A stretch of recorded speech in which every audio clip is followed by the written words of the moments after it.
Prince of Persia has always been better at leading than following. Its original trailblazing release. I boot the stream up. Now he want me to throw his toy. For fluid animation and depth. We was just sitting there watching TV. Now I need to throw the toy. Okay. Platforming, and the acclaimed Sands of Time was deservedly praised for its innovative parkour-inspired 3D traversal. On the other hand, series entries that attempt to chase trends like the Gritty Warrior Within have been less than successful. Prince of Persia: The Lost Crown is the series' who's playing the Prince of Ethiopia, which could have easily fallen into the category of competent imitators, but with impactful combat, silky platforming, and innovative exploration mechanics, this latest Prince of Persia makes the series a leader in its class once again. Said I might pick this up too. Bringing with tradition, the eponymous prince in this case is not actually the player character himself. Instead, you play as Sargon, the youngest member of the Immortals, a sort of Persian royal guard by way of Avengers-like superheroes. When a member of your clan betrays the order by kidnapping the prince and taking him to the mysterious and cursed Mount Koth, the chase to rescue him. The setting allows the story to pay homage to Persian mythology, like the benevolent god Simorg. But this is a very stylized. If the demo's fire, maybe. Yeah, there's a demo for it that dropped today for those unaware. It's a pastiche that they need to retire the haircut. Yeah, all game developers, please, man. It's like the jokes write themselves, man. They really think black people are a monolith. In the 90s and early 2000s, all you could get was a fade, an afro, and some cornrows. Eventually, they added locks. And now we have a variation of the locks. We have the Killmonger haircut. But dear white game developers, nobody wears this haircut other than Killmonger and Ace of all trades. With hyper-stylized elements like anime and comic books. Mount Koth is an elaborate setting for the Lost Crown, encompassing ancient temples, catacombs, royal libraries, caverns, and more. It was once the heart of the kingdom, but has fallen into despair. I wonder how the combat feels. And as a cursed mountain, the few remaining inhabitants talk as if they've been living outside of the sequential flow of time, frequently referencing things that happened either too long ago or not yet. Why are you being so needy? Much time has passed. Do you need a hug, dude? You only got here last night. This narrative supports the three main pillars of gameplay: combat, platforming, and puzzle solving. Mount Koth is rife with monsters and the shambling remains of guards, and the lore establishes that it was built with death traps and puzzles to keep out invaders and protect the king. What's most striking about these pillars is while each one are refined and essential pieces in themselves, the blend of all three together lets you flex different gameplay muscles as you switch from combat to platforming to puzzles at a brisk pace. What up, combat is snappy and challenging, giving you a suite of attacks, dodges, and parries, and then slowly peppering in new combat abilities, letting you find innovative ways to incorporate this AI voice. Nah, I got it on 1.5 playback, so like to speed up him talking. Arsenal. What begins as a fairly simple 1-2-3 timed combo system with some light parrying quickly turns into an acrobatic. Do you think it's because they didn't have the tech to make the black hair? Boss battles. Tech? What does tech have to do with anything? It's a hairstyle. What? I don't know. Tech. This nigga said, do you think black hair is just too advanced for Unreal Engine 5? Like, what? Are massive spectacles, ranging from chipping at enormous... They can do it. It's literally just they don't want to. It would take time to research what the black community's into. With anime-inspired flourishes for your special attacks. Combat factors heavily into your equipment system. A necklace of amulets that let you customize Sargon to your liking in various ways, but primarily in the context of combat. You can expand the necklace with collectibles to equip more amulets, and I found it flexible enough to accommodate a wide array of playstyles, accenting your strengths and smoothing over your weaknesses. The only reason Hogwarts was getting so much love because of the black hair? No, Harry Potter's one of the biggest IPs in the world too. Don't do that. The inclusion of black hairstyles definitely helped, but Harry Potter is a big IP. Cut it out. Movement is similarly nuanced and natural. As you increase your abilities, you become more acrobatic and airborne until the point that you can clear a room while barely touching the ground. The platforming feels so natural, in fact, that it finds the elusive... He's not black, he's Persian? I'm pretty sure he's black. You don't play the Prince of Persia in this game, you're rescuing the Prince of Persia. Sweet spot of Metroidvanias where you sometimes aren't sure if you need to find another ability or if you can just get good enough to pull off a platforming challenge already. The challenges rise to meet your newfound agility with the regular appearance of... Even if he isn't in the story, that's a black man. He looked like every nimble leap and dodge. I say the word breathless literally, as I often found myself realizing I had unconsciously held my breath while making my way through one. Many of these are optional, with a hidden piece of specialized currency tucked into the heart. The level design looks fire. Currency called Xerxes will fly back to its original location. They said he's Persian? That's crazy. And only becomes yours to keep if you make it through the challenge and successfully touch safe ground again. It's too bad that these challenge coins have fairly limited utility in the game's economy. That's probably to sell more copies of the game. That makes sense. It's probably to sell more copies of the game. Like, it's clearly a black man, but they told everybody it's a Persian guy so that people don't feel bad. And a black guy, huh? I can't do that. YGI trying to come at you on the podcast for not beating Armor Core. Don't they know the Jedi Grandmaster Elden Lord? like it wasn't a million different games. You know, it's funny. They was trying to come at me on the podcast, right? But I feel like it really slid over a lot of people's head. JG purchased a $300 fight stick and did not learn a single combo. And he talking to me about Armor Core. I had games to beat. A single vendor with only a few appealing baubles. I only accept Xerxes. That was the one major game I think that I didn't finish. Pillars, but only barely. They're primarily an extension of the platforming, because even once you know the solution, you'll often need to rely on precision, timing, and nimble reflexes to solve them. I never struggled with a solution enough to feel frustrated by not understanding it, but I did occasionally get annoyed when I had to repeatedly attempt to execute the solution I had already figured out. All of this would be for nothing if exploring the location, the heart of any Metroidvania, weren't fun and engaging. I don't know if you care. But the setting... What's that? Let's see. HBO's The Last of Us has found its Abby. Caitlin Denver to play the foil in season 2 of The Last of Us. Why is this article not loading? This slow ass website, bro. Are there no pictures? Hello. All right, we're just gonna Google her name. Oh my fucking god, bro.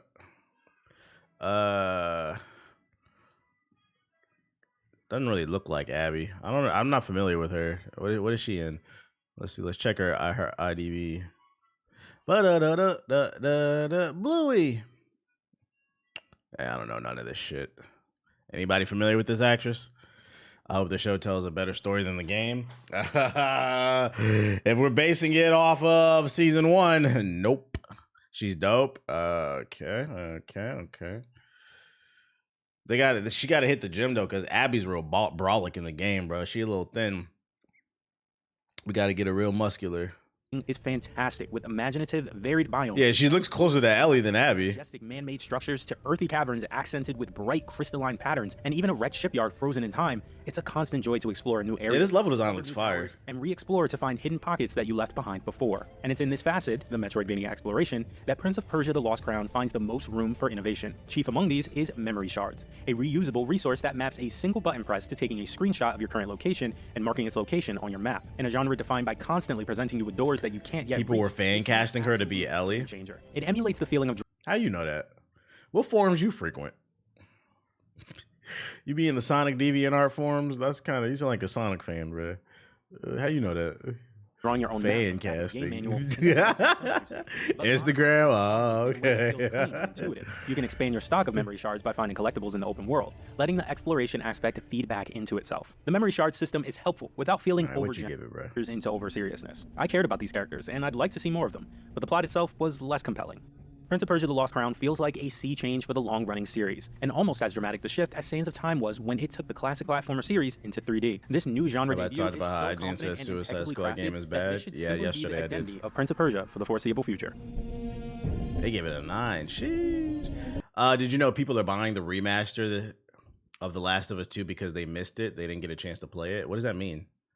They didn't have a PS4? PS4 sold like hundreds of millions of units. What do they mean? Who asked for The Last of Us Part 2 remastered? Hey, if you go check my Twitter thread where I tweeted about it, it's a lot of people in there defending it. The one of the main arguments I've seen, we're excited about it because it's gonna have a new roguelike mode. I'm gonna tell you right now, that roguelike mode is gonna be fucking garbage, bro. It looks like an afterthought. It's probably gonna be like an hour or two worth of content, and motherfuckers gonna gas that shit up, bro. It looks good because of the roguelike mode. Okay, go play a roguelike game. Stop buying this remaster. Play a real roguelike. Yeah, just play Hades. Like, go play Returnal. Preserve a semblance of humanity. Who wants to play War Hospital? Medical core of You want to play War parties to this Hospital? conflict. Hello, sir. My name is Grissing, the head doctor of this hospital.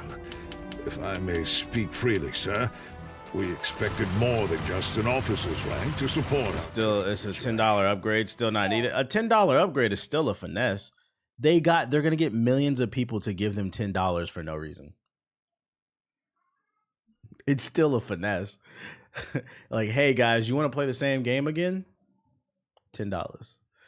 The PS5 has backwards compatibility. You can just play the game. Our defensive line. Yeah, play Bluey. Multiple casualties. The 36th Division is in retreat. Do you have any games you're excited for this year? Yeah, I made a whole video about it. Another bunch of those. This game looks ass. Let's see. Let's look at this Jujutsu Kaisen. Is this an arena 3D brawler?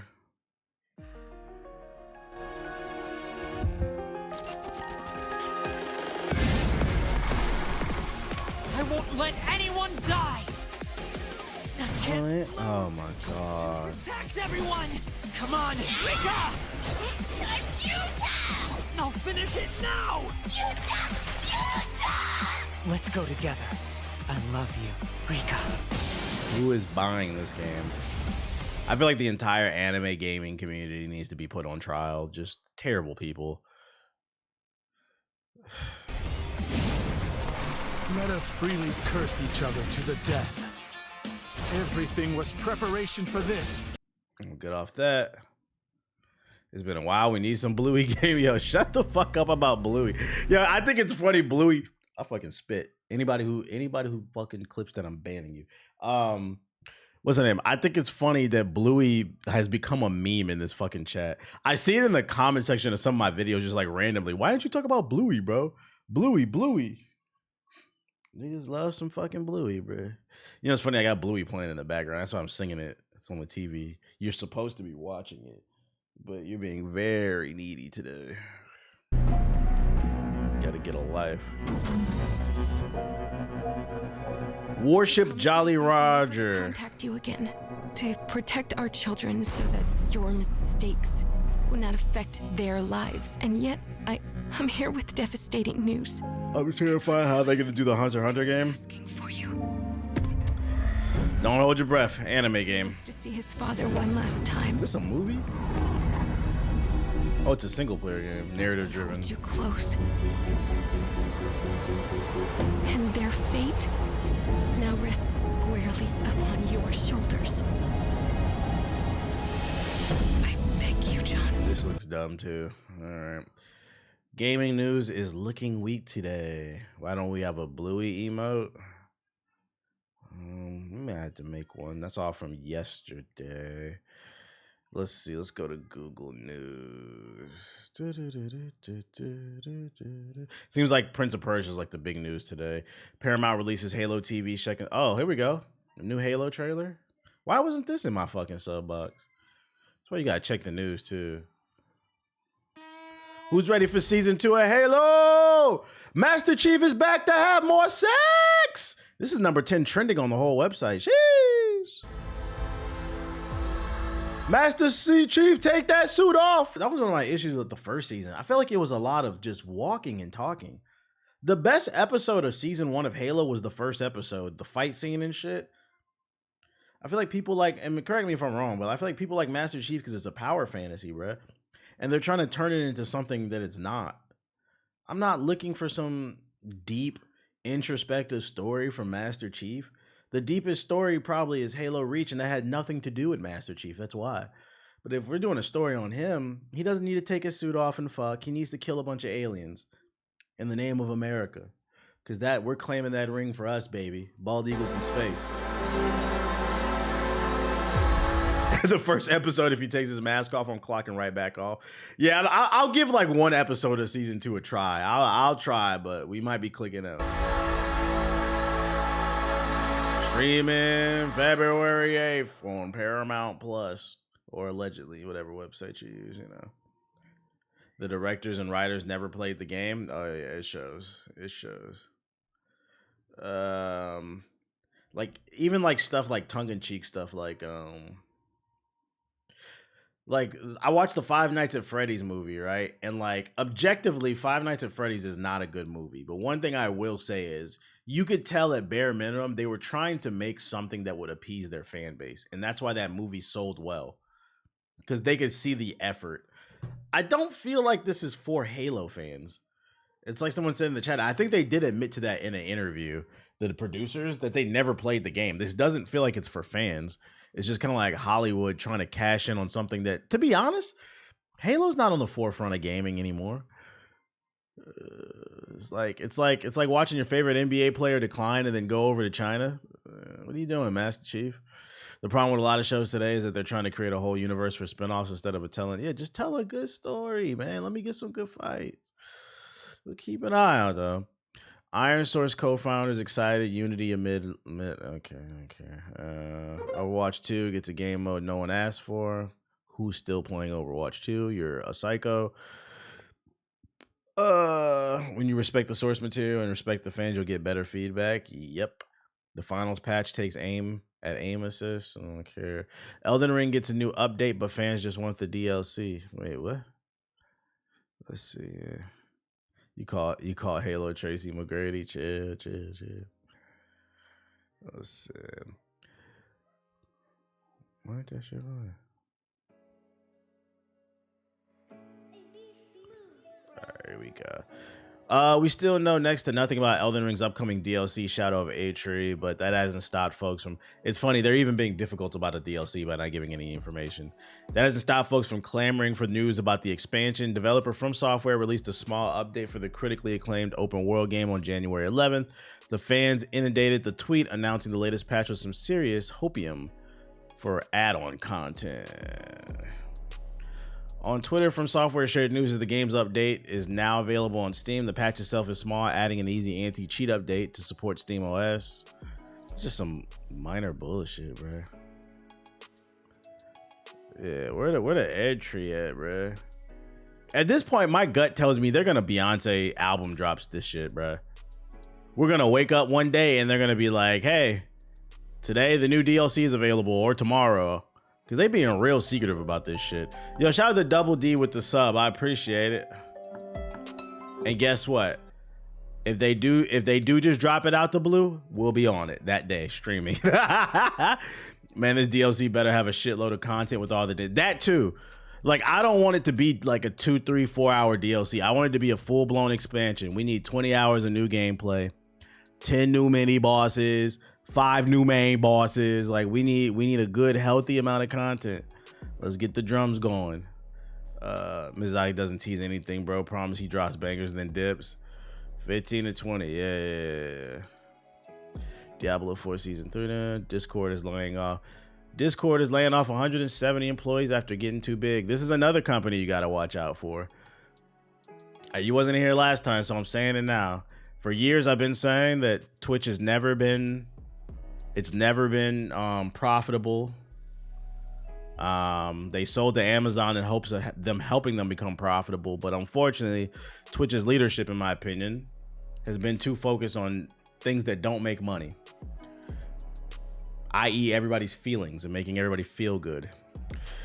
Gotta strike that balance. Anyways, another company that's on the same bullshit, don't be surprised if this company deteriorates too, is Discord. For those of you unaware, Discord has never been profitable. If you read up on this company, Discord is another one of these tech companies that took the route of, we're going to make a good product, we're going to try to get as many users as possible, and we'll figure out how to monetize later. If you guys want some business advice, you got to do everything at once. I'm going to be honest, your business plan should be the first thing in place. You just don't want to shove it down people's throat and look like you're money hungry or whatever. But Discord's biggest issue is they built something that is, I would argue, ingrained in the culture of PC gaming as a whole now, because it's on console. You think of voice chat, you think of Discord, but they never thought how to monetize this shit. So now the company is scrambling. That's why recently they put out being able to sub to people's Discord servers, and like people can offer features. We have it in ours, basically like a Discord premium thing. Discord Nitro. The problem with Discord Nitro is it doesn't have a high penetration rate, meaning most people are not subscribed to it, because the free Discord is good enough. And also, in my opinion, Discord Nitro could make the money, but they're not offering anything that anybody wants. You get some extra stickers and you can upload 50 megabytes. Ooh, the product's not good enough. Do you smoke weed and what type? Yo, Don Juan, we're talking about Discord. We know you smoke weed because you can't stay on subject. 600, nigga. Hit another puff and relax. What was I about to say? Nitro doesn't have any incentives. Yeah. Freaking it doesn't. Just shut up, bro. God, yo, I'm not gonna lie. I'm not in the mood for you dumbass niggas today, bro. I haven't gotten a lot of sleep this week. Yeah, smoke that 600, nigga. God damn, bro. We talking about some shit. This nigga's like, hey, bro, talk that weed. You talking to smoking the weed? Like, fucking relax. Who gives a fuck? If I told you I smoked weed, right? What is that? Hypothetically speaking, if I told you I smoked weed, what does that do for you? Oh, sweet. Oh, yes. Like, bro, shut up. Anyways, back to Discord. This is a problem. Because, so how does Discord stay afloat? Because it costs a lot of money to hold these servers up, right? Discord has done years of rounds of, what do they call it? Raising capital funds. Discord is, for those of you unaware, it's backed by major corporations. Well, major investors. And I think, don't quote me on this, Tencent might have a piece in them too. So like they don't make any money. They're literally just burning cash from investors. Yo, shout out to OBJ. And these investors, it's been like 5, 6, 7, 8, 9, 10 years. They're not. When are we gonna get a return on our investment? You got 500 million users. That's cool. Can you make some money? Now, why is that an issue? If they don't find a way to turn this ship around, this is gonna be another company that dissolves as well too. And we're all gonna be back to playing in fucking TeamSpeak and Mumble and goddamn Raid Call and what's that shit that what was the video calling service everybody used to use? The old Skype. We're gonna be back to Skype, blowing up our PCs and shit. We don't want that, man. I need them to figure out how to make some goddamn money. So don't be surprised. Don't be surprised. Don't be surprised. This is just a yellow flag. We're not gonna put them in the red, but this is a yellow. Keep your eye on Discord. We're gonna be at Microsoft Teams, bro. They just got on consoles. Ooh. Random AI Game Shark successor claims to no Switch 2 release date. Oh shit.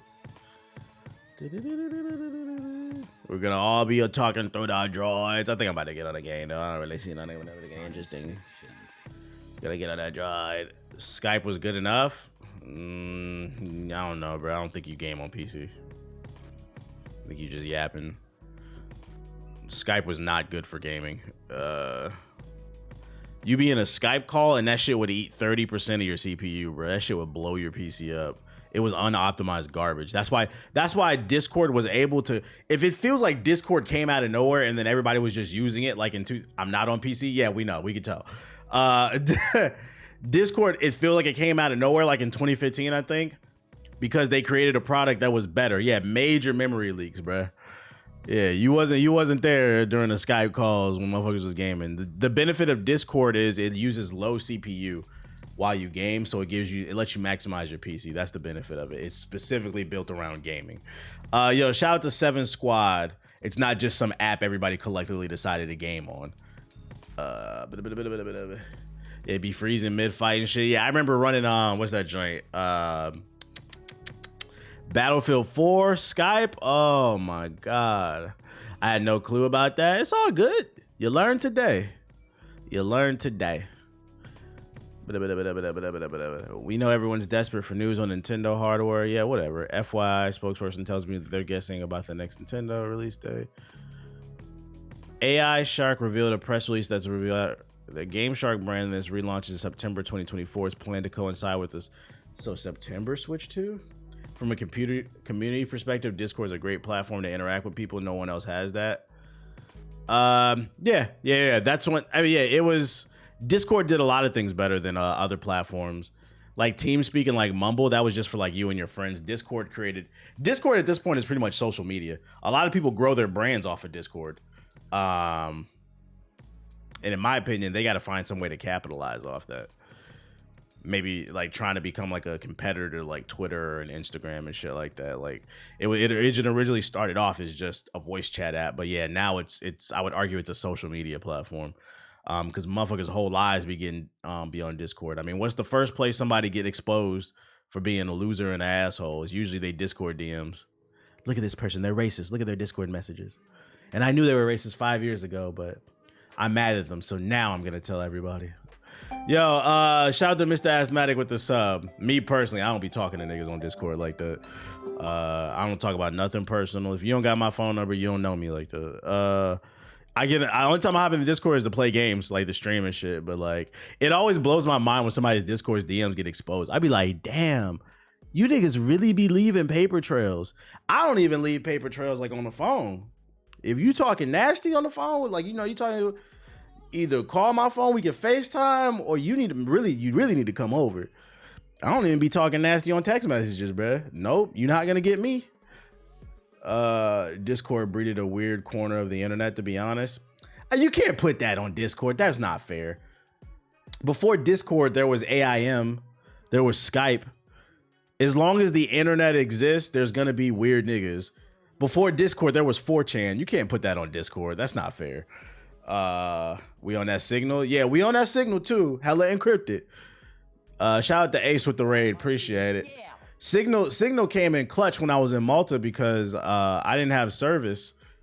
They took our phones when I was on the show, and then they gave us European iPhones. So like, I didn't have my phone number. I didn't have service, and we were only able to talk to like the showrunners. But I was able to download Signal and then connect with the people through that shit.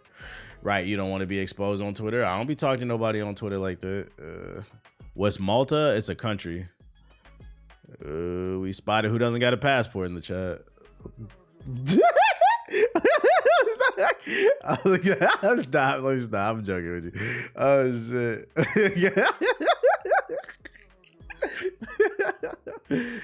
Damn. It's a country off the coast of Italy. It's okay. It's a small country, to be fair. I'm fucking with you. I'm gonna be honest. I never heard of Malta before I went there. Like, I'm fucking with you, dog. I keep it a buck with you. I never heard of that place until I went there. Passport shaming is wild. Nah, we need to do that in America, bro. There's too many dumbasses over here, bro. You don't got a passport? Like, you. Hey, listen, man. If you're an American, at bare minimum, you got to go to at least Mexico or Canada. Come on. It's right there. Go do something, bro. Yeah, we passport watching in 2020.